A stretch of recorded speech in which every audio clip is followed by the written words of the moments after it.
You are listening to the Mountainside Podcast, and joining us in studio once again is Sam Boyer-Groff. He's a current active critical care flight paramedic and SWAT medic. Sam has an extensive amount of experience in dealing with some of the worst situations that humans could be in, and he shares a lot of this through his YouTube channel, Prep Medic. There is a ton of valuable information that Sam shares on a weekly basis. Even though there is a ton of valuable information in here, whatever you learn in here does not authorize you to give medical assistance to anybody. Please seek professional care, but with this caveat, do not stand by, do nothing. Don't be one of those people holding up your cell phone. Get some training, get some education, and be proactive. Enjoy the episode. Sam, I'm a little bloody. Thanks for coming up this morning. We spent a good 3 or 4 hours together doing some stop the bleed training, tourniquet training. This is something that I've been preaching on this podcast for a long time, that I was going to go and get some of this. And this is, aside from like going to an EMT school, I think this is the most extensive training I've had. So thank you. Awesome. Did you guys have a good time? Wow, definitely. Yeah. Got Tyler and Derek in studio. They're a little bit bloody. It looks like a crime scene in here. It's awesome.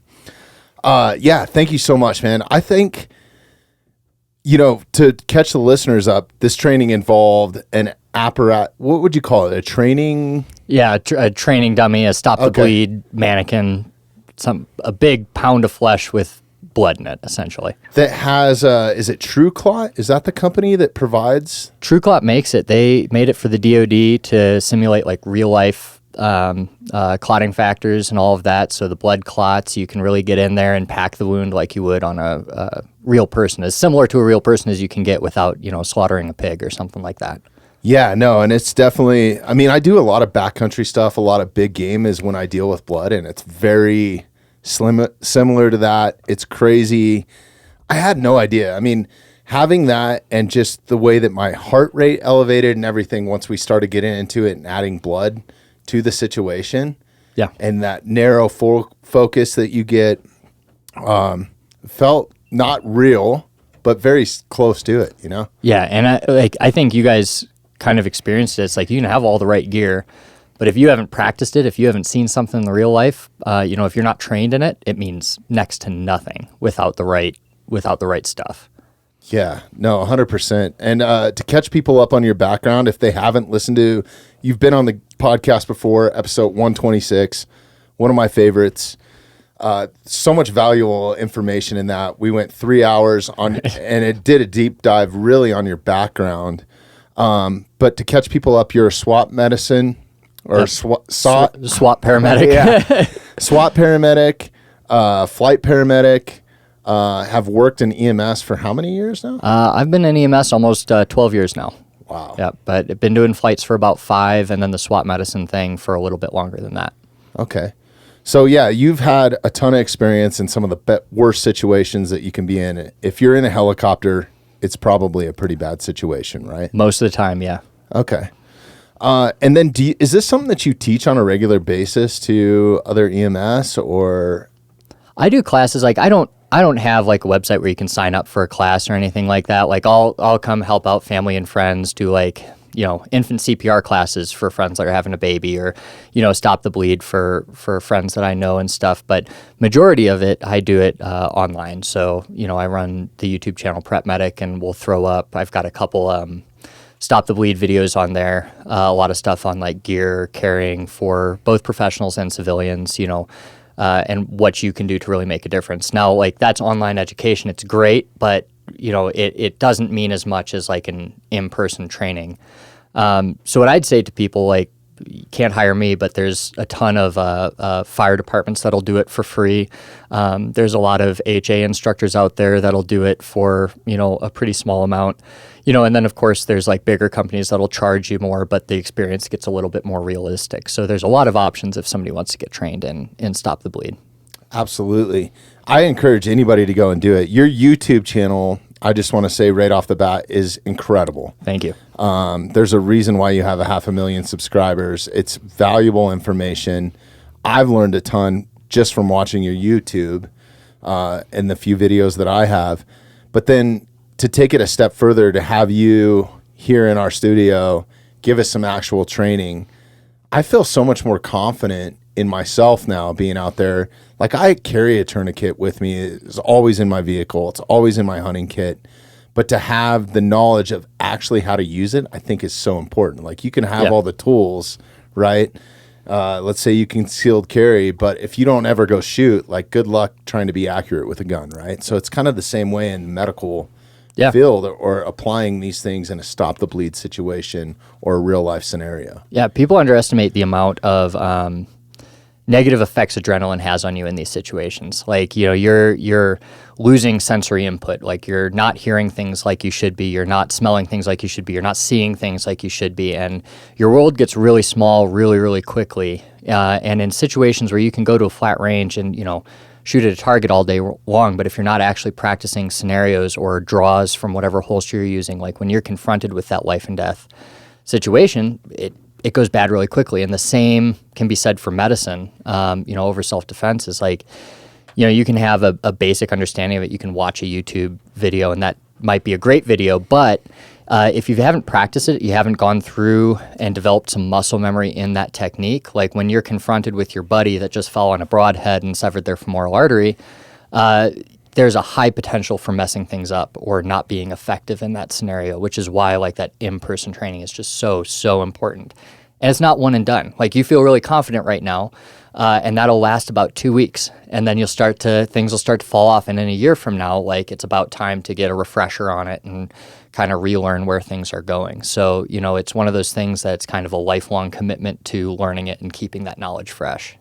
Yeah, and I think it's so much more valuable I think it's the most valuable life-saving information that you can carry in your personal arsenal every day, right? Because the likelihood of you getting in a car accident or running across somebody that's in a motorcycle accident or has fallen from a backcountry hike or whatever are way more probable than like a tactical situation where you have an active shooter. Those are one in probably how many ever million, right? Right. You know, it's one of those things where like it can be in any situation. Like I'm sure a lot of people listening probably have a glass coffee table at home, you know, something. You put a toddler into that and they climb up on it and fall through it. You know, you got a plate glass window, you know, in the front of your house and somebody accidentally sticks their arm through it and gets cut. Like there's a million different things that can cause bleeding. Yeah.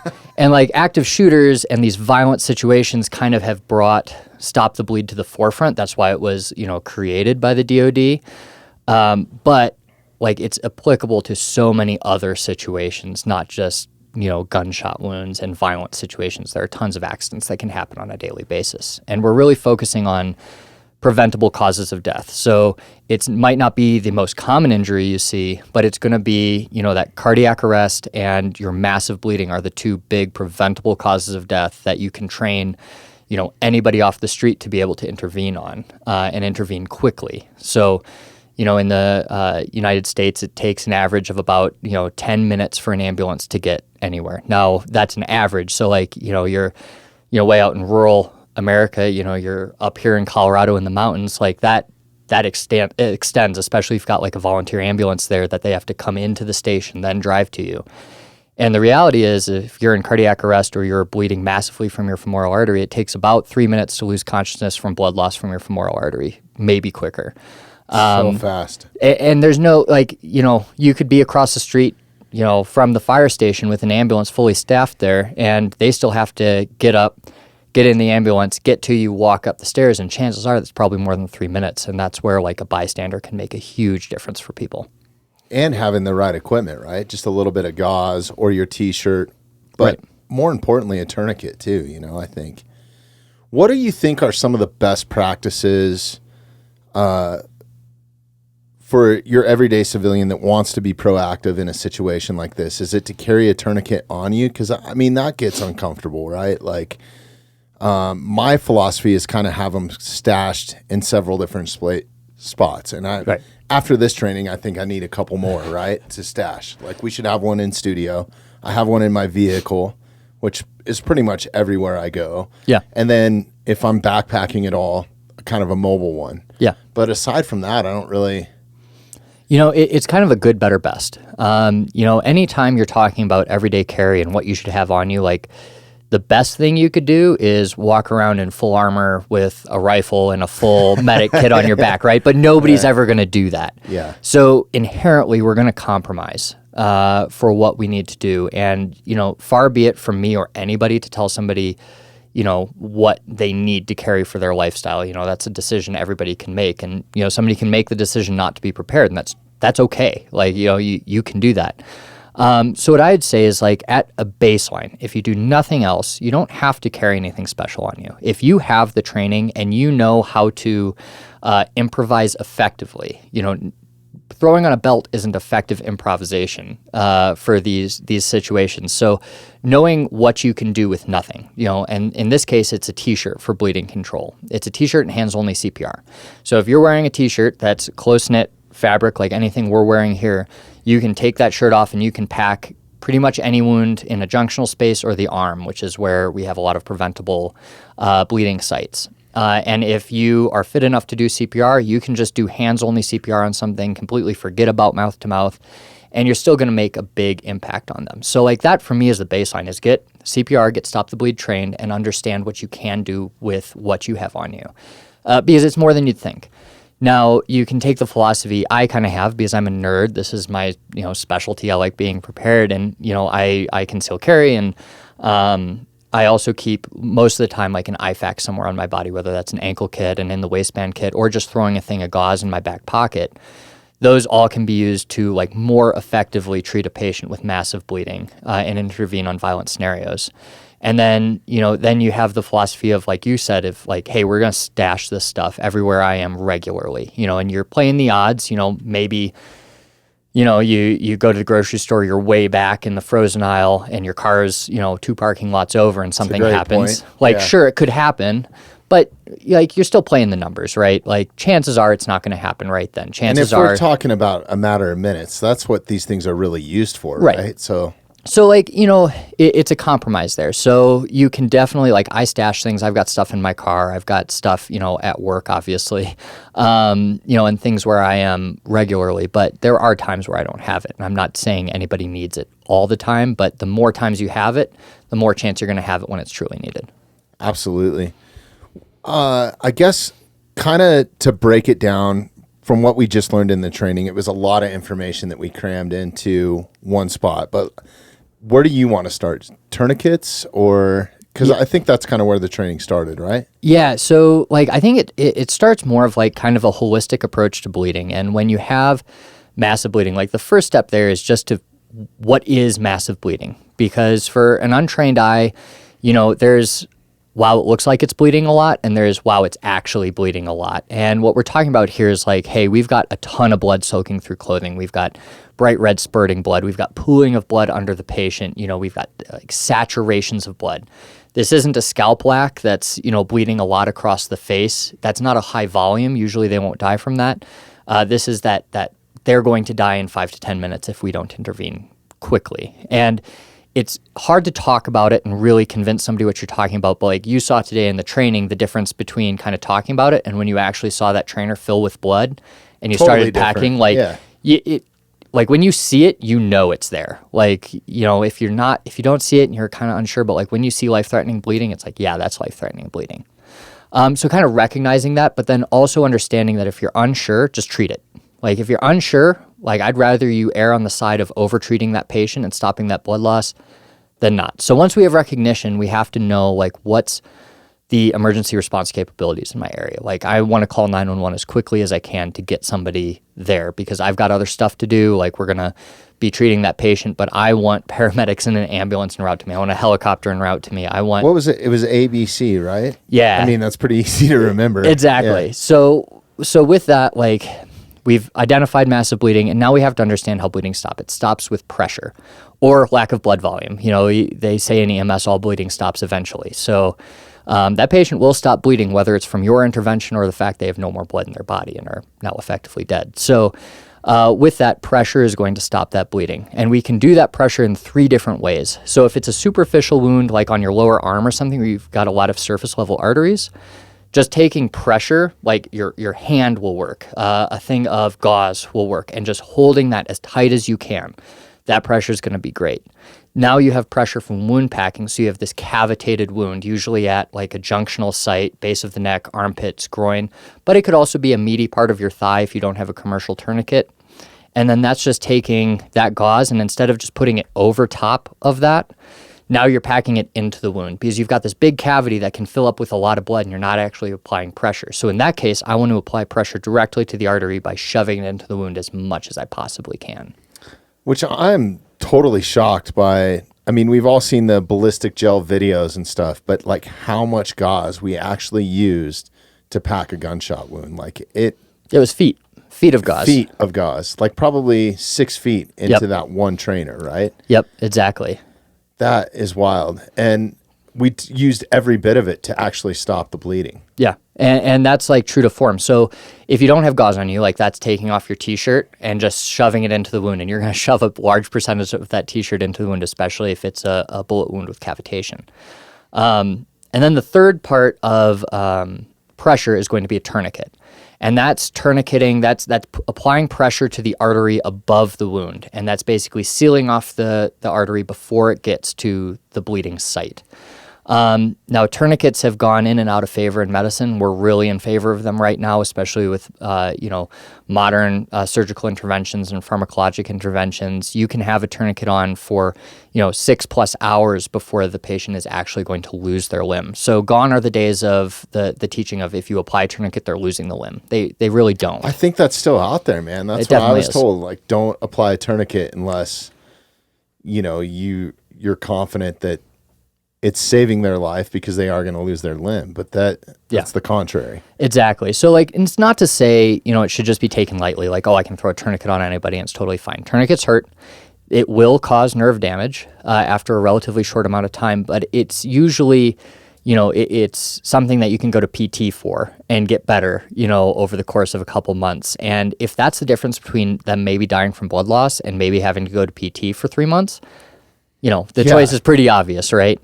So it's a pretty big scale. Exactly. So like tourniquets are great in that regard. And a lot of EMS agencies, we've got like tourniquet conversion protocols where we'll show up and, it's a bystander that, was a good Samaritan and did what they thought was right. And I will never knock a good Samaritan for trying to help because we've got too many people holding their cell phones up and they'd rather get a World Star video than actually helping their fellow man. Is that pretty common for you? Oh, absolutely. Showing up on scene? Absolutely. Really? Yeah. I would really love some kind of app that would compile all the videos of me on scene because it would make great YouTube content. Wow. But there's always a cell phone up wherever we go, filming things. But you have that phenomenon. So I'd rather somebody just intervene. And then what we'll do is we'll look at it and we'll think like, hey, was this tourniquet necessary or maybe did they overreact a little bit? Mm-hmm. If we think that, then we've got a procedure for actually taking off that ambulance or that tourniquet in the ambulance to save them from more pain and metabolic buildup and things like that. So that's definitely there. For a civilian, though, if you apply a tourniquet, keep the tourniquet on. And what I would say is that if you have a commercial tourniquet that carries the recommendation of the Committee for Tactical Combat Casualty Care, that's like your CAT tourniquet, your soft T wide, I think it's just the SOF tourniquet now, your TX2, TX3, your TMT, and your ratcheting medical tourniquet. All of those carry that recommendation and they're evidence-based tourniquets. If you don't have one of those, the recommendation of Stop the Bleed is essentially to pack that wound and apply pressure, even if it's on the arm.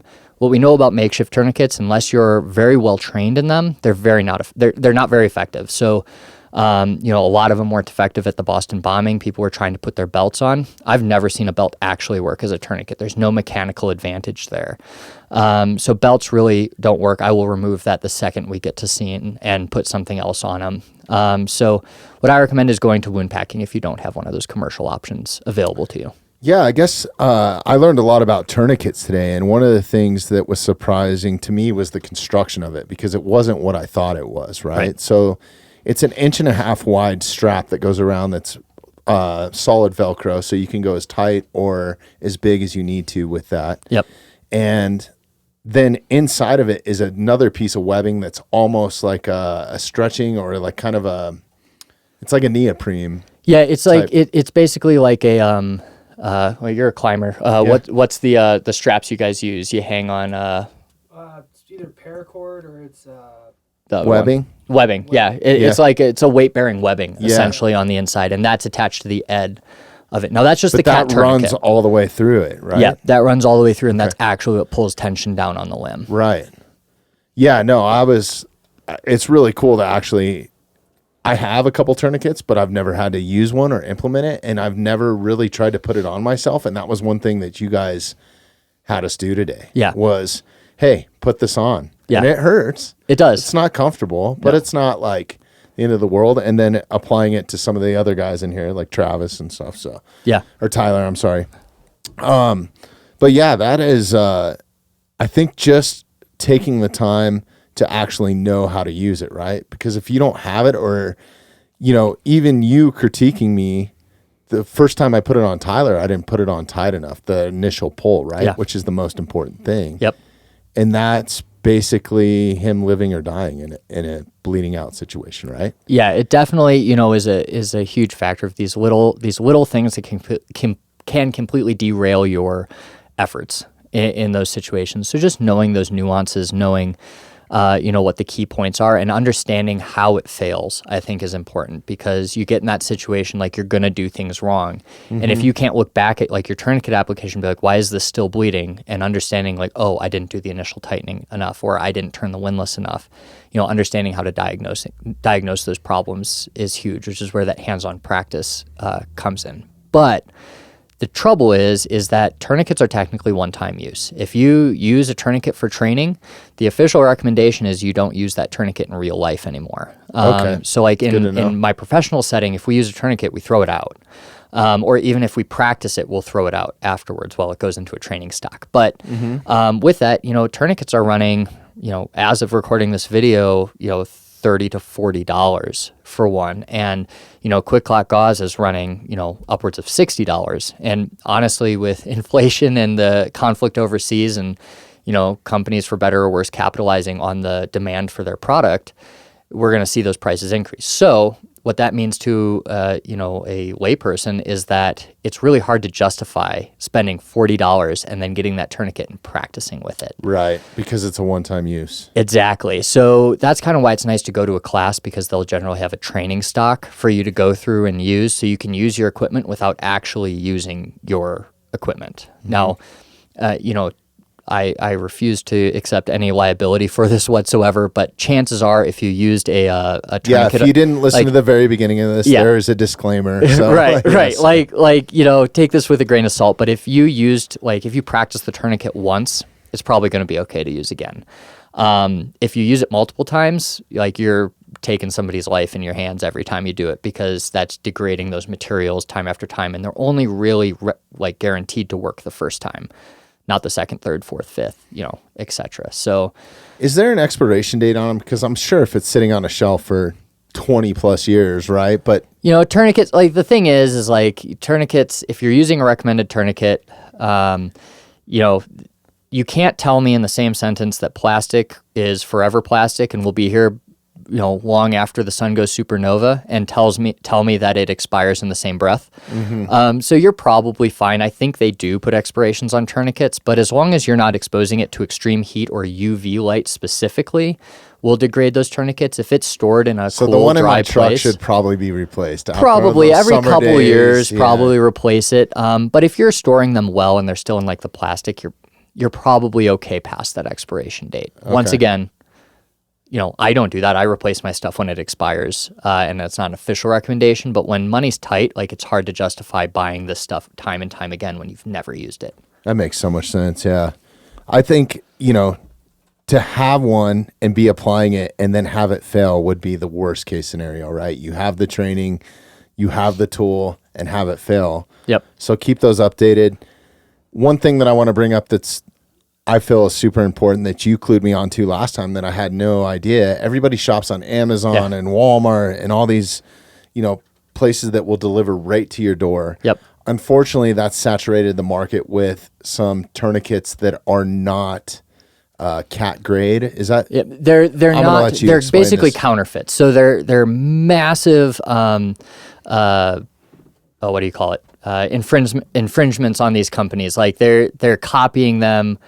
patent infringements. They're just blatantly that way. And it's these Chinese companies that'll essentially they've got plastic molds and they will churn out these products that look like a cat tourniquet. And mainly we're seeing these counterfeit tourniquets with the cat because it's the most popular kind of tourniquet. It's what has been around the longest. It's what most ambulances use, etc.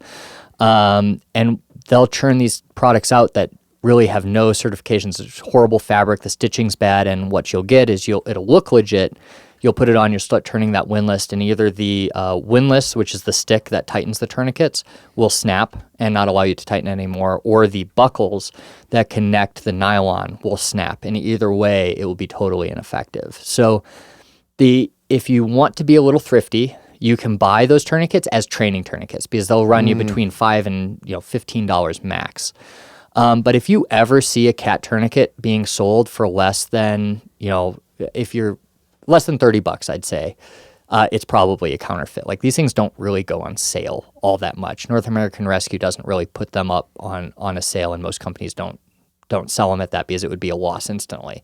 What are some of the telltale signs to know that you're buying authentic cat or American Rescue? Is it American Rescue? Yeah, North American Rescue is NAR is what they go by. So they change.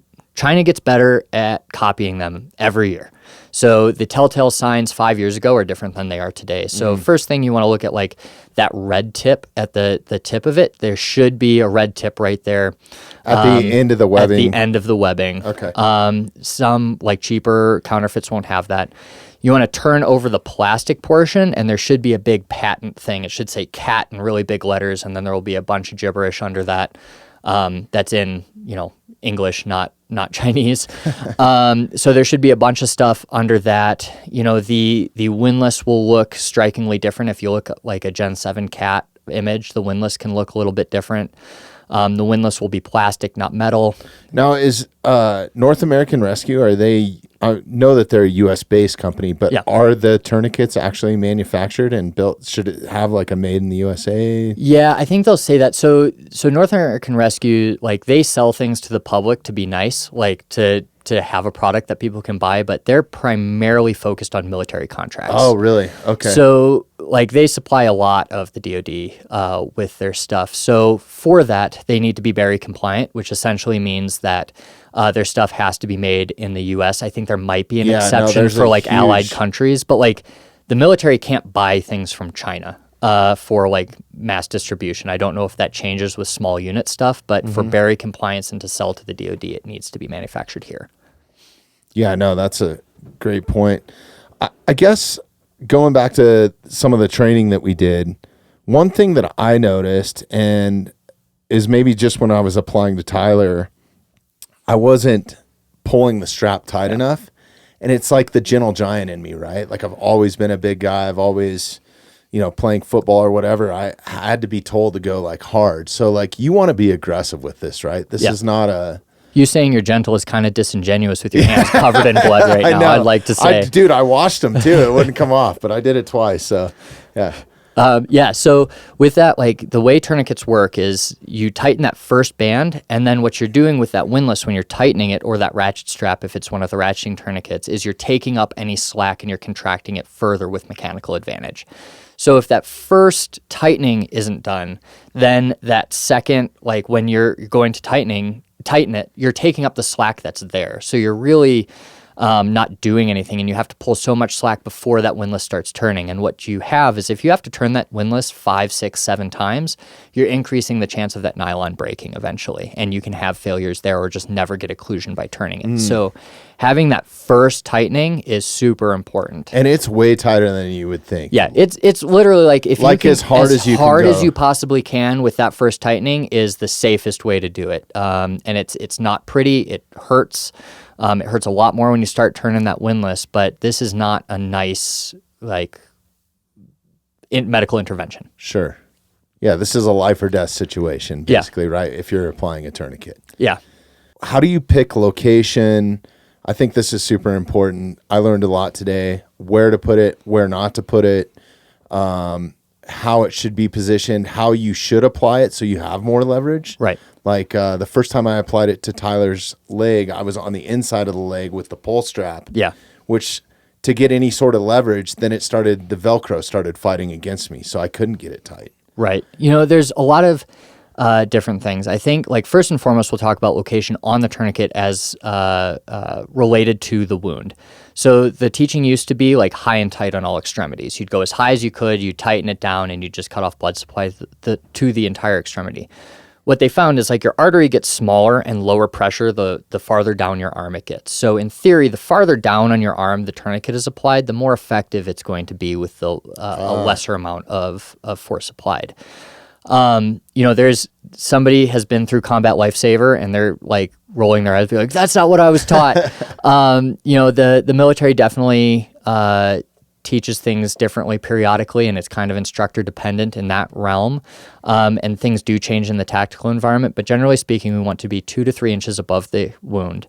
If we're in a dangerous environment, or if we're in a place where, hey, they've got a lot of clothes on, I see blood-soaked garments, I'm not sure where the wound is, and it's going to take you time to get those clothes off, just throw it high and tight. But otherwise, if you know where it is, do 2 to 3 inches above the wound, avoiding the joint. We used to say, hey, 2 bone compartments, so your radius ulna, your tib fib areas, those are the parts of your lower upper extremity and your lower extremities. They used to say, hey, don't put it there because you're squeezing against 2 bones. That's been debunked. You can put a tourniquet over a 2-bone compartment and it works just fine. I put it on my forearm today and it's still working. Yep. So exactly. Yeah, it cuts off blood flow just fine there. So we want to be kind of as low as possible. Now, we don't want over the wound at all. We do want to have that separation. So, like, if it's right below your elbow and 2 to 3 inches at your elbow joint, just go above the elbow joint a couple inches, then apply it. Okay. And important, not over any joints because it's ineffective at that point, right? Yeah, it's insanely painful and it won't do anything. Okay. As far as like, I think we covered the basis of how long it can be on, but I can't stress the importance of this, right? Do not remove that. Right. Let your tourniquet go. It's going with EMS. That thing's gone forever, basically, right? Yep. Your tourniquet's gone. Don't remove it. Once you apply a tourniquet, stick to your guns. Don't second guess yourself. Like, you did what you thought was necessary at the moment. It's really easy when that patient's writhing in pain on the floor to convince yourself it wasn't necessary. But keep that tourniquet on until they get to definitive care. I know a lot of your listeners are coming from a wilderness perspective. So if you are concerned about being like backcountry where it's going to take SAR days to get you out, you don't have the option of a helicopter extraction, anything like that. I'd recommend you go take a wilderness EMS course or a wilderness first responder course, and you can learn how to do a tourniquet conversion safely. Because, like, if you apply a tourniquet, I would rather that not be on for days, because once we're talking days, we're talking loss of limb. Even after 6 hours, we're talking severe injury to that patient. So if you do want to learn to take it off, like, take one of those classes, but that's like far beyond the scope of, learning it on a podcast here. And I want to dive into a little bit of the importance of that and the reason why you wouldn't take it off. Yes. Right? It's not a bleeding thing at that point, right? No. So when you cut off blood supply to any part of your body, your cells respirate. So your cells are constantly generating energy, ATP, and you can have aerobic or anaerobic respiration of your cell. Your aerobic respiration uses oxygen, and it can send out CO2, it can bring in oxygen, and it's allowing its waste to go out, and it's very efficient. It gives you a lot of ATP, a lot of energy. But if you cut off blood supply, your cells still have respiration, and they're really great at doing what they can with very little, but you go into this anaerobic respiration where it's putting out a bunch of metabolic waste. And especially when we've cut off blood flow, I've got this waste building up intervascularly, and it's building up, and it's building up, and it's building up. And at a point, when I release that tourniquet and I get blood flow, it's going to flush everything out. And this is simplifying it a little bit, but it's going to flush it all out. It's going to go into the body, and it can actually stop your heart pretty quickly. It can cause a bunch of metabolic derangements, hyperkalemia, so a high potassium level is the best one. Yeah, it'll kill you almost instantly. So there's very special protocols in place for removing a tourniquet after a long period of time. There's a lot of meds we give to counteract that. And the same thing is hey, if we've had somebody trapped, in a building collapse for hours and hours, it's the same thing. If they've had their lower extremities crushed and they've been under this boulder, we're not just going to remove the boulder. We're going to give them a bunch of stuff first to protect that heart and counteract the stuff that's going to be circulated throughout their body. Okay. Makes a lot of sense. I didn't think about it that way. All right. Anything else that you want to go over on tourniquets that we didn't? Man, that's the biggest thing.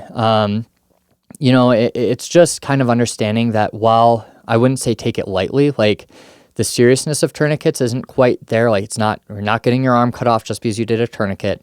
I would say improvising, if that's your plan, I would never plan to improvise. Like the only thing I'd plan to improvise is like wound packing. You can use a t-shirt, it's totally fine. But with tourniquets, like it takes time to rip a strip out of your shirt and get a stick and tie it and tighten the windlass. Like if I had to do that right now, it would probably take me more than 3 minutes to apply it to you. That's so fast. It's so effective, especially if you apply it right. Right. So that's why the commercial grade tourniquets are great. If you're going to buy the tourniquets and you want like a cat, that's the simplest. You can go to North American Rescue's website to buy that. I'd avoid any medical products off Amazon. There are certainly kits that you can buy on Amazon that are real, but unless you have a good eye for counterfeit stuff, it's hard to determine what's real and what's not on that site. The other thing you can buy, like SAM XTs, are great. They're a very similar tourniquet, and they carry the TCCC like endorsement essentially, and those are also great. You can buy off Sam Medical's website. I believe you can buy them directly from them. If you're not checking out the Mountainside Podcast on YouTube, you absolutely should be. If you like the content that we create here and you want to help support the podcast, please take a moment, subscribe to us on YouTube, and hit that notification bell. Diving into Stop the Bleed, we kind of jumped around a little bit and put some of that in this first portion. So I guess starting with that, a lot of times, Stop the Bleed could be anything, right? I mean, it could be a severe cut. It could be a femoral break. It could be, you can go through a million different scenarios, right? Right. The story I like telling people about this is there was, while I was in Iowa, there was a dude that, like, living alone, ordered some pizza, was super excited for that pizza, and it was an old style home where the front door opened up and you had the entryway and then you had the stairs upstairs. And it was older plate glass windows. And the pizza guy rang the doorbell. He was super stoked. He started to run down the stairs to get his pizza, and he tripped on like the third to the bottom stair, and he reached out and he put his arm through the plate glass window, and it just cut every artery in his arm, and it was just bleeding like a stuck pig everywhere.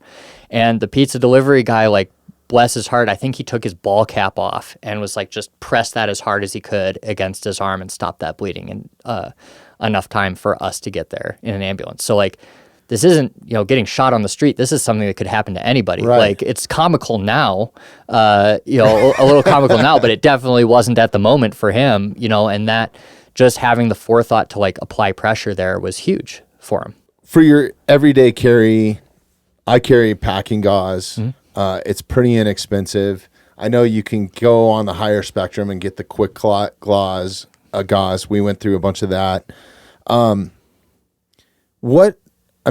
If you don't have gauze, obviously we talked about using a t-shirt or something like that. What is kind of the very first practice is obviously you got to identify where that wound's at. Right. Is it removing that clothing around it as fast as you can? As best you can, yeah. If you have a tourniquet, you don't necessarily need to remove the clothing. If you see life-threatening bleeding, you can apply it over there. But for wound packing, obviously, we're going to need to figure out exactly where that is for that to happen. So, that's ripping, that's cutting. Be really careful. Like, I can't recommend anybody take a pocket knife and do it. There's a lot of different times where people have used a pocket knife and end up slicing the patient more than they were before. So we use trauma shears, which are essentially safety scissors. Those are pretty inexpensive too. And that's something that I carry in my medical kit. And I actually even bought the Raptor trauma shears. Those are in my visor in my truck. But you can buy expensive ones. I recommend the X shear. The guys that run it are great, but they make a really good, simple product. No folding, no anything. It's just a really good trauma shear. The Leatherman Raptors are expensive, or you can go the cheap route. You can get the $2 ones, and those will work great for 1 to 2 uses, which in theory, if this isn't... Hopefully you're not using more than that, right? If you're a professional paramedic or EMT, you probably want to invest in some better shears because you're probably using them daily. But for everything else, everybody else, you can buy cheap, and it's totally fine to do that. Seatbelt cutters are another one that I don't recommend people use it. They look like they're going to work fine, but once again, there's been instances of people hooking a wound that's already there, and they basically skin them. Right. So just be really cautious with what you're doing. A lot of times you can just pull the shirt over their head, pull their pants down, anything like that, and you can get at the wound. Sure. And I think a lot of that, like being on the trainer's really nice because it's a piece of rubber. I would imagine skin's a little bit more slick, right? Yeah. But even with that training blood, it gets pretty slick, man. There's a lot of you don't have a whole lot of leverage. No, not at all. Especially when it gets wet. Yeah, so it's like anything, there are great trainers, but short of, doing the 18 Delta thing and shooting a pig and then keeping it alive for 24 hours, there's not much that's truly going to simulate what a human body bleeding looks like. And then you've got the movement, you've got the pain response, all of that. So some of it is you're going to be in that situation the first time and you're going to have a little bit of a culture shock, for lack of a better word, of what you actually have to do for them. But just understanding that the human body is different than your training mannequin that you probably used. If you do have gauze, the first practice is obviously address the wound, get it to some sort of working order, right? Get that clothing away from it. Right. And then start packing it. Yeah. I think one of the things that I learned today was the importance of, especially on the bleed trainer, is there's a certain way to pack it. You have to keep constant pressure. Yeah. And sometimes I noticed my finger, as I was packing it, it was pulling the gauze back out. If you weren't yeah, it's a two-hand job for sure. You're not going to do this one-handed, really. Exactly. And it's just alternating your fingers in the wound to try to keep that gauze in, applying that constant downward pressure, because every time you let up on that pressure, that artery is going to bleed more. It's going to saturate your gauze. It's going to make everything less effective. So really getting that pressure in. Now, people love the home remedies. I get comments about cayenne pepper all the time, stopping bleeding, and normal pepper, and what are other things. There's a bunch of stuff. So what is that myth that you would just dump it in there? Powder doesn't work. Even the quick clot powder. Somebody's going to get really offended by this, but even dumping quick clot powder on a wound, that's not an effective treatment. We can have quick clot impregnated gauze, which allows us to get that really close to the artery, but what's really helping is that gauze right there to help promote that fibrin clot and to create that pressure. So there's no powder that's recommended for bleeding control. We don't dump quick clot powder on people anymore.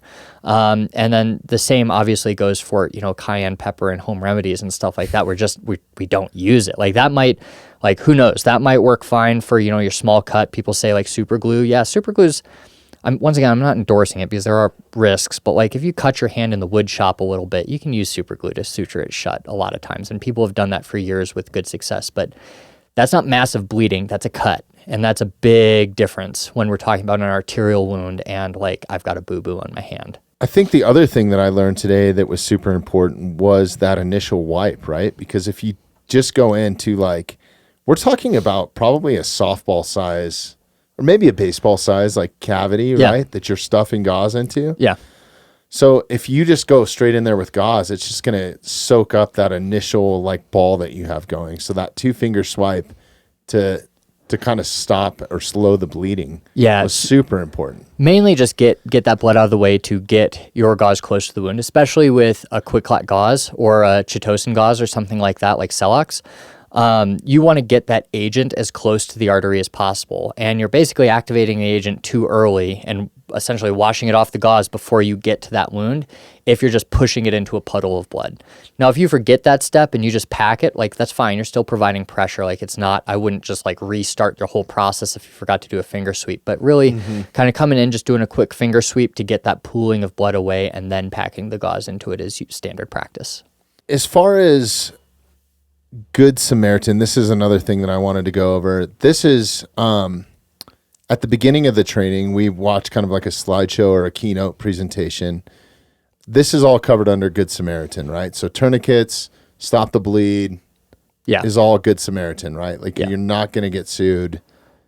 This is not legal advice. Okay. And I can only really speak to what I know in Colorado, but since Stop the Bleed is given to school teachers, it's given to corporate offices, it's given to a lot of different people right now, it's kind of a common practice. So if you're acting in good faith with the patient, you're going to be covered under Good Samaritan with these simple procedures. So even if you do something wrong, this goes back to I'd rather you try to do something and do it wrong than not try to do anything and just let somebody die on the ground. So in theory, you are protected against lawsuit with all of these scenarios. Now, if you start to try to cut their neck with a scalpel and throw in a pen as a cricothyrotomy, yeah, you're probably not going to be covered in that. But stopping the bleed and doing CPR, you're going to be okay.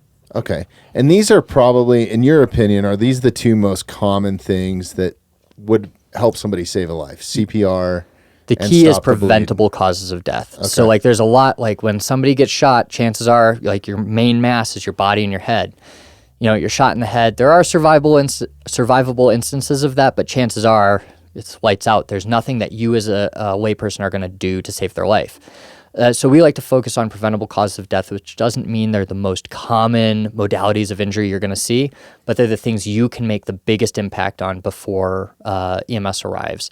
I think we talked about it last time, with CPR in particular. I've never had somebody walk out of the hospital after CPR being administered. I was shocked at this, yeah. Without bystander CPR going before we got there, because brain death occurs almost instantly when blood flow stops. Every second CPR isn't performed is one more second where their brain dies and is a less chance of them actually making a recovery. So that civilian CPR is huge. And then Stop the Bleed, I'd say massive bleeding control being required by a layperson is less common than CPR. So I haven't seen a ton of Stop the Bleed or Stop the Bleed trained lay people helping us before we get there. But it stands to reason you're bleeding out of your femoral artery in 3 minutes, average response time 10 minutes. It doesn't take a genius to do that math and understand that if somebody does that, if somebody takes a chainsaw to the leg, it's really the onus is on the people around that person to decide if they live or die. So those are the two things that with relatively minimal training, you can intervene on and save somebody's life with. Yeah, if you have any sort of dangerous job, construction, any chance of falling, any chance of being run over by something or do you drive on the roadway every day? Exactly. Then that's dangerous. You work in the safest office in the world and you're on your way to work and you see some bad crap happen in front of you. That's it. Yeah. I would say car accidents are probably the most common thing that somebody's going to incur. That's probably everybody's going to witness a car accident in their life, and chances are there's not massive bleeding. Most car accidents look pretty bad, but you get there and everybody's okay. Especially with modern safety things, you got crumple zones. It can look catastrophic and somebody will walk out totally okay. But that's where you're going to see a lot of instances of bleeding control. I think that would be the most common. I have no data to back that up, but just my experience would say, yeah. I know there was an instance, and I can talk about it because there was actually a story published about it, but there was a motorcyclist in the Poudre Canyon that tipped over and chopped his leg off essentially in that. And there happened to be, I think it was a trauma surgeon driving up the road and was able to apply a tourniquet and save his life and made a full recovery, maybe minus a leg. I'm not sure if they reattached or not. Okay. If you do come across a car accident,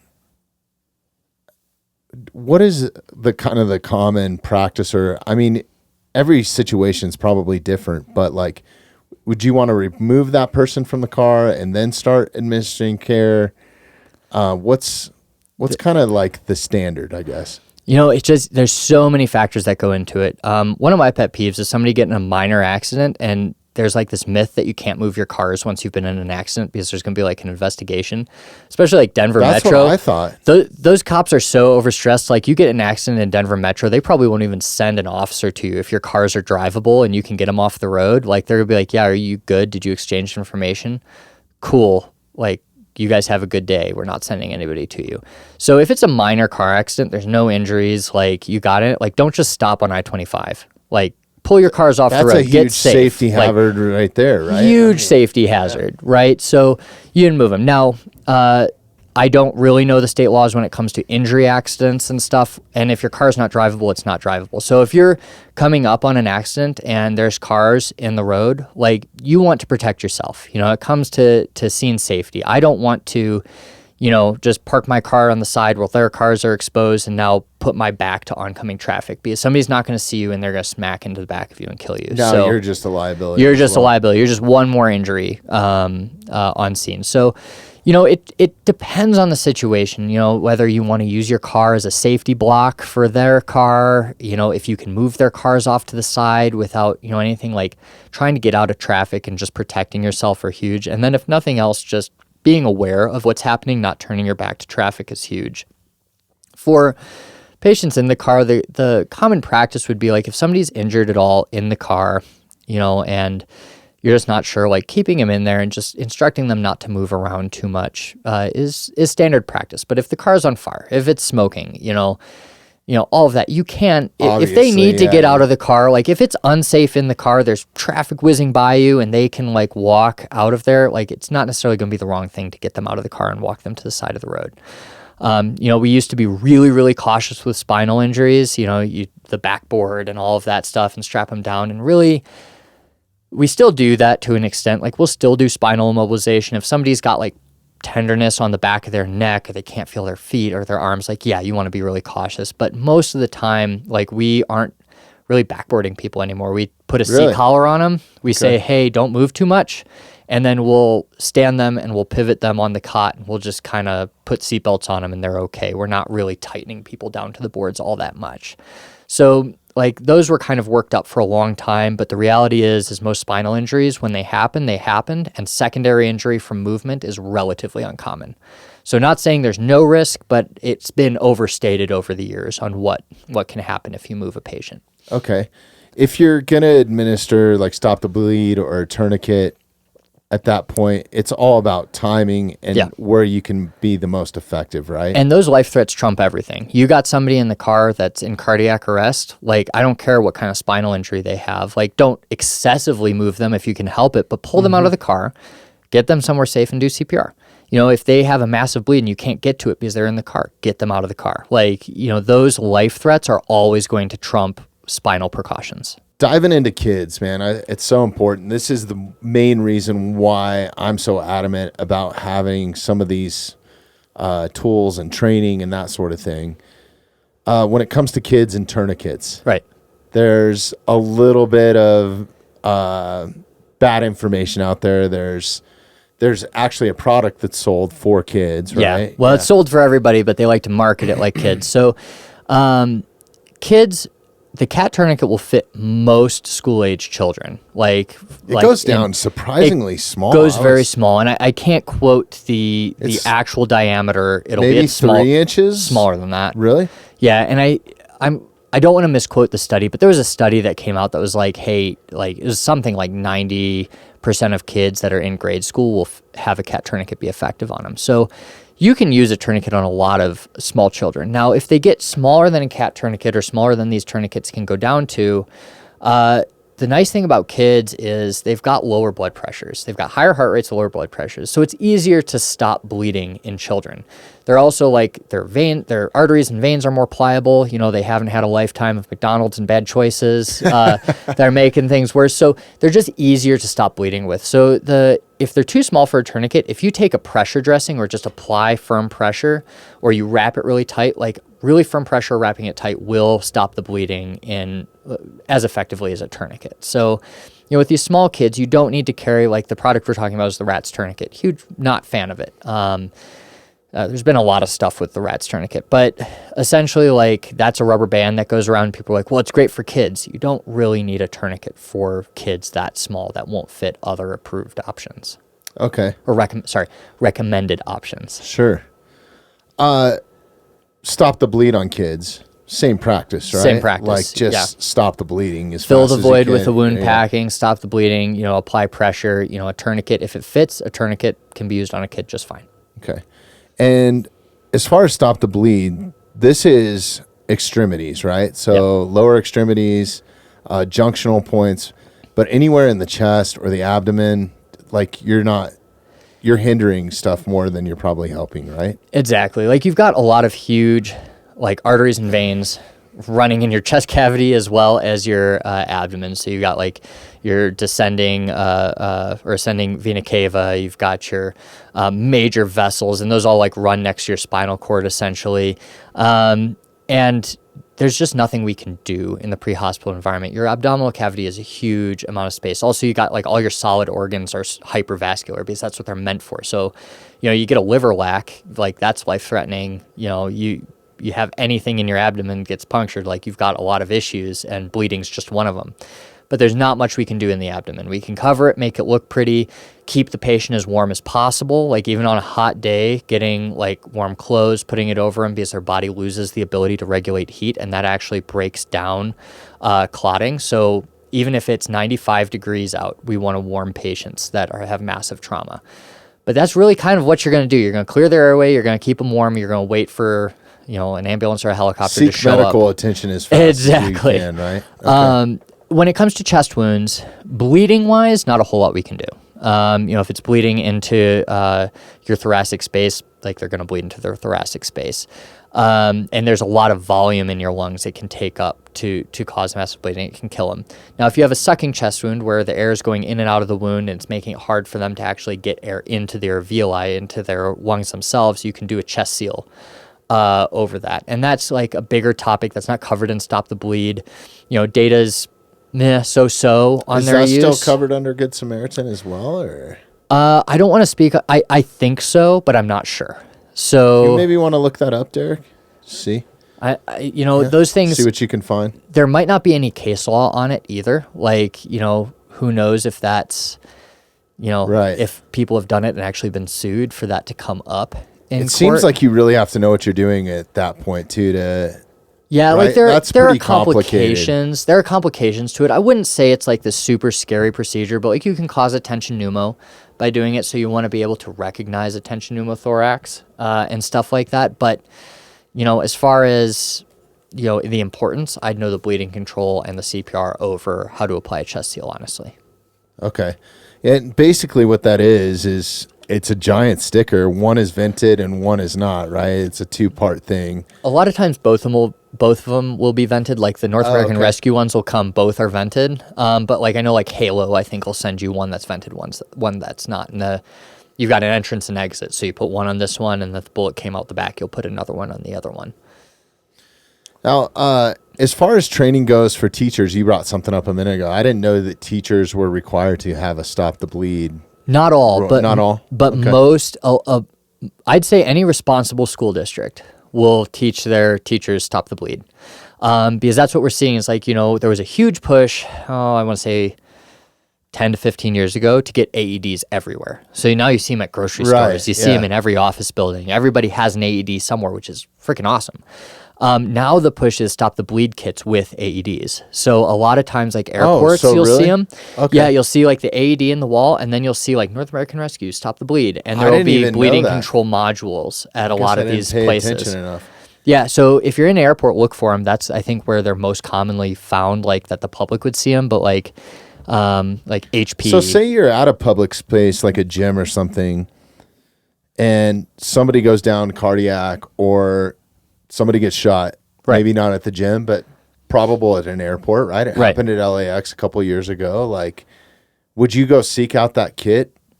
I'd say, it's kind of like that when you do CPR training, you go call 911, you go get me an AED. So if you're trained, I wouldn't necessarily go, if you're the only one there that's trained, that's willing to do it, I wouldn't necessarily go looking for it. What I would do is I'd go try to address that bleeding, like get my t-shirt, start packing the wound, doing whatever I can do for pressure. And then it's like, hey, find a Stop the Bleed kit, find a bleeding control kit, and hopefully it's there, somebody can find it. But that's kind of where I'd go with it, is get help going to you, delegate that task because it's an untrained task and you're the trained provider there. Okay. No, that makes a lot of sense. Yeah, no, I think that's great that they're implementing that, especially in public places, man. Like, to have a Stop the Bleed kit. Yeah. So important. And they're usually like these modules. So because they were kind of the origins of Stop the Bleed were the Sandy Hook shooting. That's really kind of what started this program. So a lot of these kits are like modules. So it's not just one big kit. It's these little IFAKs that you pull out, and you can like grab a bunch. You're passing a lot of people that are shot. You can just start throwing stuff to different people doing different things, and you can distribute it to, however many that kit has, which is kind of cool. Awesome. Yeah. That's incredible. All right. I think just because of the common people really don't know, I don't know personally. Say you're in a cardiac situation, you go get an AED. I know that there's instructions on it, but what are the most common practices to apply that? And how often do you guys show up on scene and it's actually being used properly? Yeah, so AED is probably less so. Bystander CPR all the time because it's so common for people to have CPR classes. Not always effective, but essentially you have somebody go down. You look at them, if you're trained to take a pulse, you can feel for a pulse, but essentially you're going to look like, are they breathing effectively? And if the answer is no, and maybe we're doing a pulse check at the same time, I don't think they have a pulse after about assessing them for about no more than 10 seconds, no less than 5 seconds. We're going to start CPR. So that's just placing your hands in the center of their chest with the palm of your hand, like right about nipple line, provided they're not, 90 years old and their nipple line's down, at their waistband. Go nipple line generally, and then you do compressions 1/3 the depth of the chest, and then that's going to be to the beat of Staying Alive, or if you're a pessimist, another one bites the dust. Both songs will work, and essentially that's a cadence between 100 and 120 beats per minute for them. So it's a relatively fast tempo. I wouldn't recommend singing out loud. People don't like that a whole lot. Right, especially in that situation. Now, with that, it's still taught is that 30 to 2. So you do 30 compressions, and then you do 2 breaths, rescue breaths. And the rescue breaths are what people get really hung up on, is we kind of look at that and we go, I don't want to do that. Like, somebody dies, all their sphincters relax, and you get a lot of bile and gurgling and stuff. And if you don't have a mask on you, I'm not doing mouth to mouth. But what we know is that every time I do compressions, I come off the chest and there's going to be a little bit of negative pressure, and they're going to inhale a little bit. And that's just enough to keep that blood oxygenated. And what we know is that hands-only CPR without rescue breaths is almost just as effective as 30 to 2, if not more effective, because those compressions are king. So if you can't do rescue breaths, don't do rescue breaths. I won't do rescue breaths in public. If I come across somebody and I don't have a pocket mask, I'm going to just do compressions until my arms fall off. So starting those compressions. And then when the AED gets there, it should be like, I tell people it's firefighter proof. Like, if a firefighter can figure out an AED, anybody can figure out an AED. You're making some firefighter friends on here. That's a joke. For any firefighters who are watching, that's a joke. You can make fun of me all you want. So with that, it has pictures on it. So you open it up, it'll be like, there'll be a mannequin there, and it'll say like, hey, put one pad here, put one pad here. Or it'll say, put one pad here, put one pad back here. And it'll tell you exactly what you want to do. Apply it, turn it on, and it'll just talk you through every step. So when it says stop compressions, it's reading the cardiac rhythm. It'll charge, you can hit the shock button, like all of that. It'll walk you through every step with that. And they call that part of the chain of survival, early recognition, 911 starting, bystander CPR, AED application, defibrillations applied. Don't put AEDs on conscious patients. What about kids? Kids, same thing. So we have not demonstrated harm with higher joules for kids. So you've got adult pads, and you're basically sandwiching this little 2-year-old between these adult pads. Ideally, if you have pediatric pads, it's great, or a dose attenuator. Awesome, use it. But if you only have adult pads and you've got a baby or a kid, as long as the pads aren't touching, use those pads and give them an adult dose of electricity. We can't demonstrate harm with it, or we haven't yet. They're already dead, so you're not making them deader. Anything you do can only help them. So you can apply an adult AED to them just fine. It's much less common for a kid to go into cardiac arrest. Usually that's an airway obstruction that causes that. So, they swallow Lego, it obstructs their airway or something, and that dives into a whole nother rabbit hole. Okay. So chest seals. Okay, yeah. Yep, chest seals are actually covered. Okay, under awesome. the Good Samaritan law, and no one should be afraid to use the device or, It's a pretty unevasive thing. It's basically a giant sticker, right? Exactly. So that's why I was wondering if... Yeah, there's even notes in here about using duct tape and all kinds of Oh, stuff. that's right. Yeah, you can use duct tape, huh? Yeah. It's hard. Like duct tape will work, but like you need a lot of surface area. Like it works great when you're practicing on your buddy, like it'll wax their chest hair right off. But when somebody's like bleeding a lot, that tape is much less effective. So I'm not saying you can't do it, but I'm saying like just be prepared for that to be more than one strip of duct tape over Now, the are hole. those chest seals, is that something that a civilian can buy? Yeah. I mean, that's something that I don't have in my kit. But. Yeah, you can go to North American Rescue's website and buy pretty much anything you want there. That's where I buy most of my stuff. So you can get like kits like Bear Tactical is a great one. I've done a couple videos on their kits. They sell a lot of stuff. The thing that trips people up on North American Rescue's website, and once again, not recommending things, but it says at the bottom like requires medical authorization, and that's a cover their own butt. But you don't need a physician's signature. Just like the disclaimer at the beginning of this. Yeah. Like you can buy anything from their site and they'll send it to you with like 2 exceptions. They'll send you anything even though it says that you need that. And that's just them being like, listen, you can't just go practice medicine without physician oversight.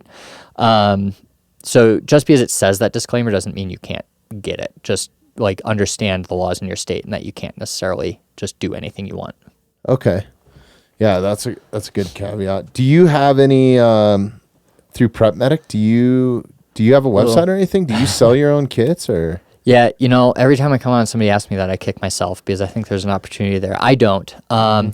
The sites that I use that I really like, and I'm going to forget somebody and I apologize, but like Live the Creed sells a really great product. They have a lot of stuff. I think they're out of Idaho. Just good dudes. It's like a one-stop.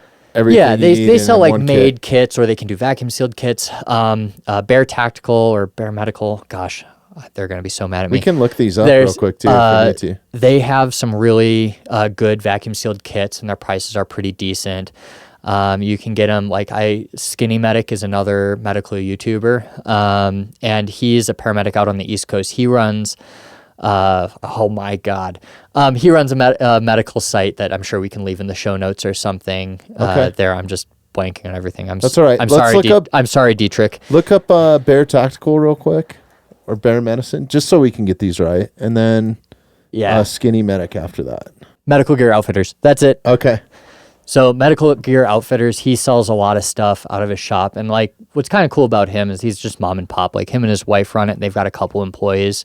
Like their kids help them package stuff. And he's a paramedic, so he's not selling anything really crappy there. So Skinny Medic's great.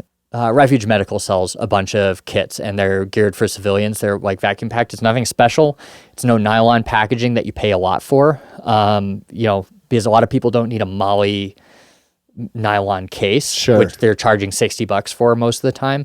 So if you just get a vacuum packed thing, you throw it in the dash of your car, anything like that, it'll give you what you need. So these guys are good too, and we can that'd be cool. And stuff throw a few of those around the house or your office or whatever car. Exactly. So and that has a tourniquet. Pretty much everything you need in it, right? Gloves, tourniquet, tape, chest seals. Really? Packing gauze. You can get it with or without hemostatics. It's got a blanket for hypothermia management, trauma shears. Like it's everything you need in a vacuum packed little thing. So you can usually save, like if you know what you're doing, you can usually piecemeal kits together and get like a food vacuum sealer and put it on. You'll save 10 to 20% on these because these companies do have to turn a profit. Sure. But if you has the time to do that shit, man? That's always my feeling, but somebody's always angry in the comments like, I could make that for half as much. It's like, that's fine. My time's worth more than the $15 I'm saving on the kit. So I like when, before I started like YouTube and like companies would send me this stuff, I'd just buy pre-made stuff, and that's what I'd use. So North American Rescue also sells their own pre-made IFAKs, like the Eagle IFAK is great from them. And I have no relationship with them. They won't respond to my emails. So really? Yes, but I still recommend them. Like they still make a good product. Okay. Excellent. Good to know. So after a tourniquet or stop the bleed, you've done that. You've got to that point. You're waiting on EMS. You got some help around you. You mentioned earlier about keeping a patient warm. This is something that we didn't get into in the training, but like what's kind of some of the best practices? Hypothermia management is absolutely huge for patients, and it's not just huge in the winter. It's huge at any point. So you really start losing the ability to clot when the body's temperature falls below 95 degrees. And when you get a massive insult to the body, like massive bleeding, your body becomes poikilothermic, which basically means it starts taking on the temperature of the environment. So you can become hypothermic on a 95-degree day because your body's basically become a cold-blooded animal and your body just starts taking on whatever's around you. So with these patients, throwing, some clothes over them and then those little like Mylar survival blankets, as long as you have some insulation under them, throw those on the patient, wrap them up, just keep them as warm as you possibly can. You want to be careful taking like any kind of hand warmer or something and putting it directly on skin. You definitely can with some of them, especially like the hand and boot warmers aren't going to burn them, but you do want to be aware that you can cause burns. So like you can take those, the most effective place to put them would be the armpits or the groin because you have a lot of circulation there and that can help heat up the body. But anything you can do to keep them warm is probably huge. Try to get something in between them and the ground. Yep. And then covered. Exactly. Nothing that has airflow under it. So like you don't want to do like wood pallets or something because now you've got airflow that's taking away a lot of that heat loss. But with that, putting them on a sleeping pad is huge. A lot of SAR guys will carry sleeping pads that they've cut down just to keep patients off the cold. That's a great idea. They're easy to pack too. Yeah, and a lot of times, like especially if you're you're backpacking, you probably have one. So just having something that's warm that you can put under them is big too. Okay, absolutely. So everyday kit, what are the best things to have? I mean, this is to each his own, right? Yeah. But like for stop the bleed, if you had a tourniquet and you had some gauze, right? Probably a pair of trauma shears in case you need to remove clothing, maybe some tape. Some sort of bandaging, right? So like you could keep pressure on something or a head wound or something like that. So I'd like to have 2 things of compressed packing gauze of some kind. You can get the like Quick Clot packing gauze, Celox, something like that. They'll run you a lot of money. If you would rather have just the vacuum sealed packing gauze, that's fine. The survival rates are the same between the two. It just stops bleeding a little bit slower. You can do 2 of those. They're like $2 a piece. And even that's an inflation price. So you can get like 2 of those. I'd get some kind of pressure bandage. So once you pack that wound, you have something you can wrap it in with. Or if you have so is that like the ACE wrap or the... Yeah, it's like a ACE wrap with a bandage on it. And you just wrap it around really tight. And is that something you can go and pick up like at a Walgreens or something? Or yeah, there's nothing special about them. Like you can get ones that have better functionality that are a little bit easier to use. Like the Olays dressing has like a cup that applies pressure. It's got packing gauze that you can pull out of it. It's got like staged Velcro around it, so if you like let go of it, it won't just unwrap. Like you can definitely get better gauze, but if you just have like stuff from Walgreens, sure, you can use an ACE wrap. That's fine. So yeah, some kind of pressure dressing like that, a tourniquet, and then some trauma shears. And like for me, that's base. Somebody's gonna say gloves. Like yeah, gloves are great. My hands get sweaty when I get stressed out, so usually on the helicopter I can put them on way ahead of time. But like, if you just witnessed a car wreck in front of you and you run up to them, like you might not think of gloves, and your hands will still act as a really good barrier against bloodborne pathogens. You don't absorb bloodborne pathogens through your skin. Unless you have a cut. Unless you have a cut, like you want to be cautious, things like that. But the chance of transmission is low. So I would say get gloves, but I wouldn't say like that's your, I'm not touching a patient before I have gloves on. Like I get blood on me from a patient almost every week, and you wash it off and, Kind of wishing I would have wore gloves today now, but yeah, I'm a big fan guy of not wearing gloves when I'm field dressing, just for the sheer fact of from a safety standpoint, because they start to get really slick and that sort of thing. So, okay, so we've covered your initial trauma kind of kit to carry. I guess because you've seen so much, being a SWAT medic, being a paramedic, going into some of the worst scenarios that you're going to find from a medical standpoint, especially when they're sending a helicopter and spending 5 years on that rotary wing unit, where I'm sure you've seen these instances applied and not applied in a real world situation. Right. What are some examples?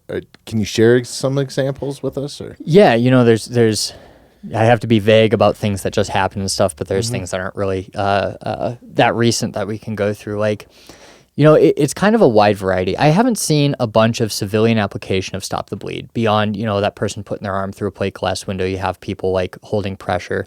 I've seen a lot of ineffective tourniquets. We had a tree worker that like cut his arm with a chainsaw, and it was dramatic bleeding, but not like threatening bleeding. And they put a belt on, and we're all happy about that. So, we came in, we took the belt off, just did some gauze around it, and it was totally fine. So a belt will not work. No. Hands down. No. No matter how tight you get it. Once again, I don't want to misquote studies, but there was a study that was out there that basically found like an 80% failure rate on like belts applied. And the thing about a belt is like you get some mechanical advantage using that as like a pulley almost. You get like a 2-to-1, I believe it is.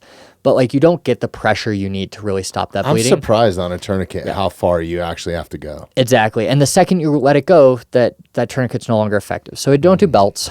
They just don't work. So there's that. And that's kind of the situation we see a lot. You kind of roll your eyes. You see, I got a belt on it, and people are excited. And most of the time, it's not something that actually requires a tourniquet. The best way to be proactive is to actually get some training, right? Yeah. And I from the right people. That was something that, yes, correct. There's a ton of bad information out there on the tactical side, on the medical side. Like, definitely seek out and make sure it's somebody that's accredited person. Like, that's why I value your opinion so much. Is you do this every day as a job. Yeah. I think, knowing CPR, and if you don't, or just need a refresher, like there's a ton of free places to go get it. Like a lot of stuff there. Community fire departments put it on all the time. I think it's free most of the time. A lot of these classes a lot of them are like community events. They'll do hands-only CPR, and they'll do Stop the Bleed. And to be clear, neither of these are certifications. You don't like an AHA card saying you're CPR certified is great if you want a babysitter job. Like it shows that you have that credential. But if you're getting it just to I don't need any of those. Right. If you're getting it just to like go out in the world, a hands-only CPR class and a Stop the Bleed class, they're not certifying you. You're covered under Good Samaritan. Like you can go do it, I wouldn't recommend carrying like a badge wallet and like, I'm CPR certified. Like I can do this. Like it doesn't matter. Go put your hands on somebody. You're just wasting time at that point, right? Exactly. Like I have to maintain credentials for my job. But if I was just, Joe Schmo on the street, you don't have to maintain certifications for that. Just get regular training. So a lot of them are free. You can get them at like a lot of these community events. There's some like mass transit stuff I saw in like Europe where if you do like 2 minutes of CPR at this kiosk, it'll give you a free train ticket or something like that. There's all these incentives to like, do these things and be trained regularly. So, there are definitely ways to get trained that aren't going to cost you anything. I think the other thing that we haven't covered yet in this, but like something that a lot of people see that I feel like a lot of people mistreat is going to be seizures. It's a great super common.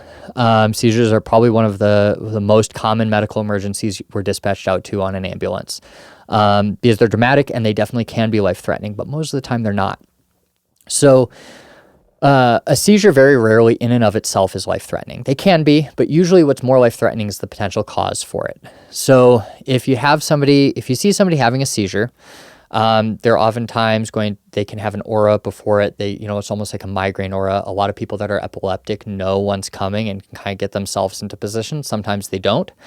And you can have a lot of different kinds of seizures. So like the most common that people will see is like a grand mal tonic-clonic seizure. That's, they'll have like a tonic phase, a clonic phase, and they'll be shaking. All their extremities are shaking. We call that a grand mal seizure. You can have absent seizures where, see that a lot in kids where they'll just kind of like stare out into space and not like I'm daydreaming, stare out, like just totally dead to the world for a little bit. And then you can have like these simple seizures or these simple complex seizures that have like one extremity movement or the other. But the ones we're going to talk about, or I want to talk about, are like grand mals where they're unresponsive, they have shaking in the extremities. If you see somebody having a seizure, like call 911. Like they might be somebody that has a lot of seizures. They might not want medical attention. Better safe than sorry. Get an ambulance coming. Worst case scenario, the patient gets up and leaves before they get there, or they sign a refusal of care with the paramedics or EMTs. Like that happens all the time. But essentially, when you're approaching them, we're not putting anything in their mouth. And that's probably what we see the most. They used to say, put a bite block in so they don't bite their tongue. I don't care if they bite their tongue. Like, that's fine. All I'm going to do is I'm going to move furniture away from them. I'm going to try to pad under their head so they're not, banging their head on the linoleum floor or wherever they are. And I'm just going to try to prevent further injury. If their state allows you to do it, like if their physical state allows you to do it, you can put them in the recovery position. So rolling them on their side with their arm under their head so that any secretions in their airway or blood from biting their tongue drains out of their mouth. But I don't want to put anything in their mouth because it can be a choking hazard and actually cause more I'm sorry, more trauma. let's go back to that. Yeah. What is that position? Recovery position. Okay. So this is a great position to know for anybody. Like, even if you want to be a good friend to your drunk as a skunk friend, like, know the recovery position. And that's just, putting their arm up, their one arm up, and that's going to support their head, and then rolling them onto that side. So their head is laying on that arm. So their arm or their head is laying on their bicep, basically, and their arm is straight up. Yep, and you splay their legs so like their top leg is going to go into a bent position, and that's going to keep them from rolling all the way onto their stomach. And we call that recovery position. And that just clears the airway and lets things drain out of it naturally. After a grand mal seizure, they'll oftentimes go into what's called a postictal state. And that state will be just like the state of lethargy and confusion. Most people are just super confused what's going on. You can just reassure them. Some people can become violently combative or aggressive. After that, it's a little less common, but essentially through that is just kind of support them. But there's not a whole lot you're going to do as a bystander. And seizures oftentimes will be done in 30 seconds. It's the slow-mo 30 seconds. Like, you look at it and you're like, oh crap, this is going to last forever. So it's not a bad idea to just quick glance at your watch or your phone, see what time it is. Where we start getting worried with seizures is when they've lasted longer than 5 minutes. And that's when we start getting to a potential status epileptic state where they're going to just have seizure after seizure after seizure. And that's a big problem. So with that, seizures are a big thing. Just get things away from them, put them in the recovery position. But you're not trying to hold them down or control their body, right? No, there's no, because the thing is their muscle doesn't know you're holding them down, and their muscle is going to contract because it's a random electrical impulse, whether you're holding them down or not. So if you're trying to restrain somebody totally flat, they're going to break their arms on you, and you're just going to cause trauma. So let them flail, just don't let them flail, into a meat grinder. Gotcha. Okay, that's good to know. Another thing that I've actually personally ran across more than once is diabetic. Yeah. Or I guess it's not having insulin, right? Or being severely dehydrated will cause an insulin spike or something, right? Yeah. So insulin lowers blood sugar. So if you don't have insulin and a diabetic's non-compliant with their insulin, their blood sugar will climb over time. And over time, you can get into diabetic ketoacidosis and a bunch of other disorders that will diminish responsiveness over the course of weeks and months. It's a very slow onset. That's not the diabetic emergency you're going to run across in your daily life. What you're going to run into more often is somebody takes their insulin and then doesn't eat. So it lowers their blood sugar. They haven't eaten anything, and it just tanks their blood sugar down, into the 30s, and they go unresponsive. They're almost kind of delirious at a point, right? And they can be totally unresponsive, which over time is going to be life-threatening. So where somebody if somebody's diabetic, they're kind of acting drunk, it's your coworker, and they're like, hey man, are you okay? I wish I could give you set symptoms, but it's one of those things where if you know they're a diabetic and they're just not acting right, and for a fact they didn't just down a half a bottle of Hennessy, that's where we're going to start suspecting it's going to be hypoglycemia. And in that patient that's talking to you, that's controlling their airway, it's as simple as taking a tube of frosting and putting it between their gum and their lip, like they got some chew in or something like that. Because that over a pretty short period of time will raise their blood sugar. Take probably 15 minutes to an hour. Would you recommend a sugary drink like a cola or something like that? Would that go into the bloodstream faster? Or? You definitely can do that. So what we're talking about is two different routes of absorption. Okay. So they seem really similar, but and you can do an oral route, but that's going to take a lot longer to take effect. What we want is that buccal route, because you have a lot, your body has the ability to uptake that stuff in that gum and that lip. That's why chewing tobacco that's why that's placed there, is because that's where you get the nicotine, that's where you get all the stuff from, is through that absorption. I don't know if it still is, but that's why these chew companies would put little fiberglass in their Oh, chew yeah, for a I while remember that as to a help kid, with yeah. absorption and stuff. I don't know if that's still done. I think it's outlawed in the States, but if you go out of country, you can Right. still get it that way or something. It's like real sugar and Coke, right? Yeah. Like the glass bottle of Coke from Mexico tastes amazing. That's Yeah. why it's sold on every food truck in LA, right? Like, Exactly. But it's cane sugar. Yeah. So like with that, you can just put that in the buccal route. Now, if they're truly unresponsive, the by the book answer is don't put anything in their mouth because that's a potential airway obstruction. So once again, not recommending it. Like if you've got nothing else, you're in the middle of nowhere, they're diabetic, you know them and you know they're not going to sue you, you can put like maybe a little bit of frosting on a finger and rub it on their gums, but stay away from putting a ton of crap in their mouth because they're going to gag on it. Now you've got an airway obstruction and a life-threatening issue. Yeah. On top of that, a lot of diabetics will carry what's called glucagon, which is a rescue drug, essentially, and it releases sugar stores from the liver, simplifying it a little bit, but that's essentially what it does. So that's given in an IM injection, and family members will oftentimes be trained to do it. Now, I have a story about glucagon. We went out with search and rescue for a dude having a diabetic emergency, like way back on this trail, and there were these. This is both instances where I've ran into is somebody on a hiking trail. Yeah, and what happened is like they knew he had diabetes. He made some bad decisions about taking his insulin and all of that, but they went on this hike. He went hypoglycemic, and the family was like, "That's no worries. We've got glucagon." And they took the glucagon out of the case and they injected it with him. And 40 minutes later, he was still unresponsive. And what they hadn't done, and this is a great endorsement for getting training, is you have to reconstitute glucagon. So you take that saline. It comes in the syringe, there's saline. You have to jab it into another vial that comes with the glucagon, inject the saline, mix it up, the powder up, redraw it into the needle, and then inject it in the arm. And they just injected him with saline. So they had the right stuff. They just didn't have the right training or didn't have the mindset. So important. Like you can have all the stuff that you want, but until you get the actual legitimate training, like I own several tourniquets. I don't know that I would have put them on right before today. Right. So it's one of those things. It's like you can have all the stuff that's great, but you need to know how to use it. So like with glucagon, if you're trained in it, if you're a diabetic, you come across somebody and you want to give them their glucagon, sure. But if you don't know how to do an IM injection, it's going to be a little bit harder to get that in. But that is something that most diabetics will have with them. It's kind of like an EpiPen. Okay. The other most important thing that I think you could know is a choking hazard, especially with children, right? Yep. So like how often do you guys get called to something like that where that's another thing where bystanders make a huge difference. I haven't gone on too many chokings. Like my last child choking I went on was this creepy old dude was like handing out Werther's chocolates or Werther's caramels to like 2-year-olds as they're walking into Joann Fabric with their parents. So lo and behold, the kid gets a hold of hard candy, puts it in his mouth, and starts choking. Luckily, one of the clerks was able to do the Heimlich. So with an adult, all it is, it's taking both your hands and putting it right below their sternum, right above that belly button, and then doing a sharp thrust inward and upward. And it's sharp and it's fast, and that can expel whatever it is a lot of times. And you do that until you get it out or until they go unresponsive, in which case you start CPR.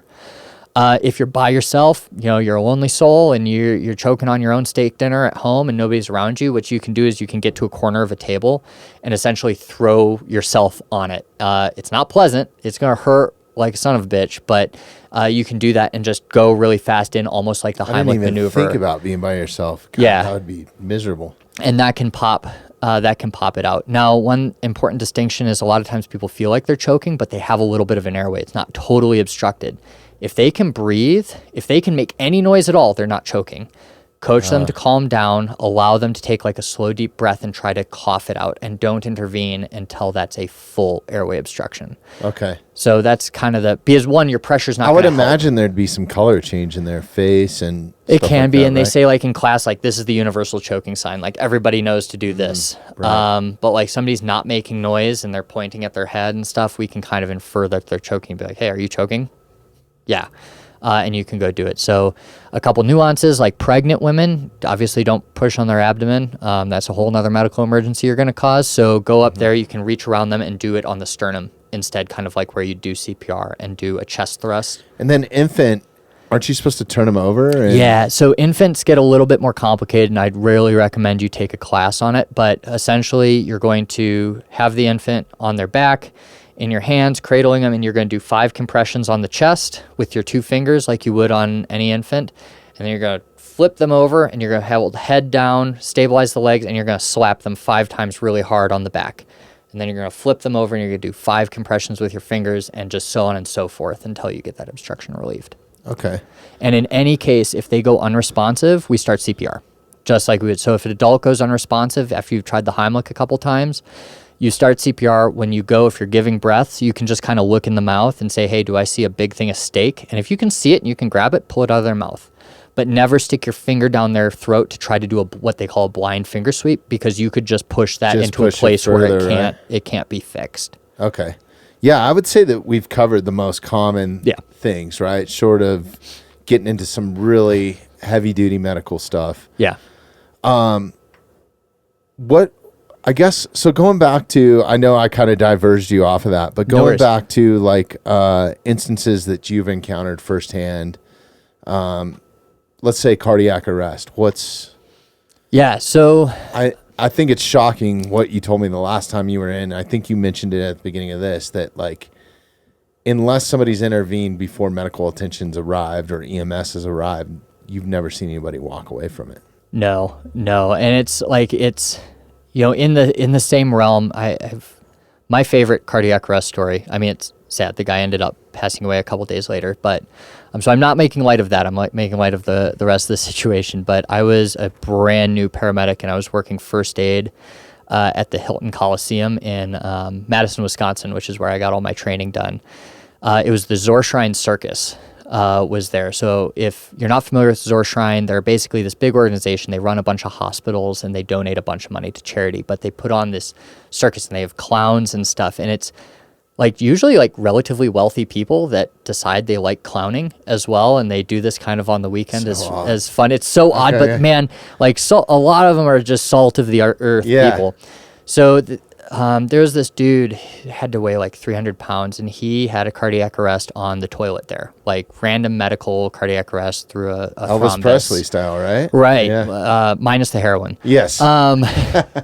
And so he went down in this stall, and like I couldn't get the doors open. I couldn't do anything. And I'm by myself as a solo paramedic. So I'm sitting there, and I'm climbing over the stall because I absolutely refuse to climb under the stall in a public bathroom because that's nasty. Yeah. So I'm climbing over the stall to try to get to this big guy. I'm trying to open the door, and like the door is hitting the gut, and I can't like finally like squeeze him out and like dragging him.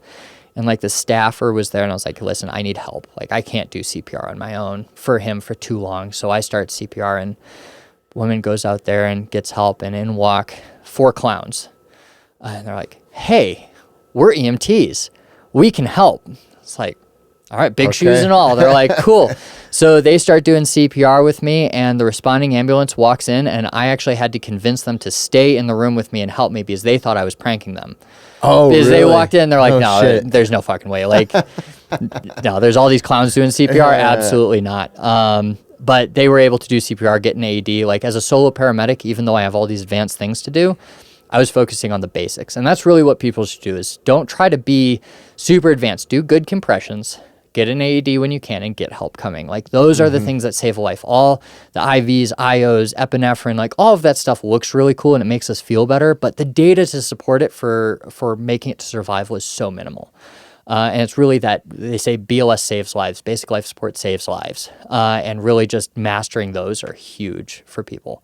I actually stayed in contact with those clowns. The one his name he went by Squeaky, and I'd see him at like parades for the next like 5 years. You know, he'd come up like, "Hey Sam, how's it going?" So yeah, I don't know. Maybe it was me growing up as a kid and watching it, but like ever since then, like I'm not down to clown. No, I don't think many people are, but you know, it's a passion. Clowning is a passion and a profession for many people. Yeah. No disrespect, some good clowns saved a life that day. They did. All right. Well, hey, dude, we are coming up on time, man. We've burned through an hour and 20 minutes at least so far, and I really appreciate all the time that you took out today. Please go follow Paramedic or subscribe to Paramedic on YouTube. Invaluable information on that. Not to mention, follow your Instagram, Paramedic. so cool seeing some of the photos and videos that you put out there of just your everyday work.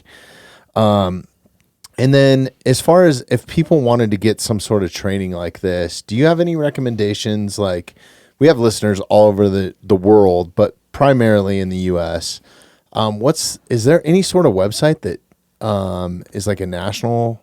Yeah, so you can go to, I forget the actual URL, we'll bring it down, but basically Stop the Bleed has a website that has a lot of resources. They even have an online class that I believe is free. Okay. I put out like the whole, I've put out the entire Stop the Bleed content in video format as well. Your content's incredible. With that, so for a remote option that you can go do right now and take less than an hour of your day, that's where it's at. If you want in-person training, there's a lot of different stuff in Colorado. I would highly recommend Dark Angel Medical does a lot of civilian classes, especially if you're into the concealed carry, personal defense, preparedness realm. They do a really good job of that. And then there's a bunch of other people. There's Medical Gear Outfitters puts on a class down in the Springs with Sean Herring from We Like Shooting. They've got a great class that does like civilian preparedness, once again, more in that like concealed carry realm of stuff. But other than that, you can basically go to your local fire department. They should be able to tell you. Go to, any of them, your EMS agency. They should either do it themselves or be able to direct you in the right place. Okay. A shout out to Bristol Cone too. They're a shooting range, but I know that they do a lot of tactical stuff, and I'm pretty sure that they do a stop the bleed. A lot of them do, yeah. With somebody. So, yeah, no, this was great, man. I really appreciate the training. I feel so much better about the tools that I have now and actually knowing how to use them. And I'd love to do this again with you. I really enjoy having you in here. So appreciate you having me. Thanks for coming up. Thanks for listening to the Mountainside Podcast. If you haven't had a chance to do this already, please take a moment, follow, like, subscribe, or rate on whatever platform you catch the Mountainside Podcast at. If you'd like some more information on upcoming episodes, safety tips, access to all of our affiliates, and all the badass discounts that we get here at the Mountainside Podcast, check out themountainsidepodcast.com.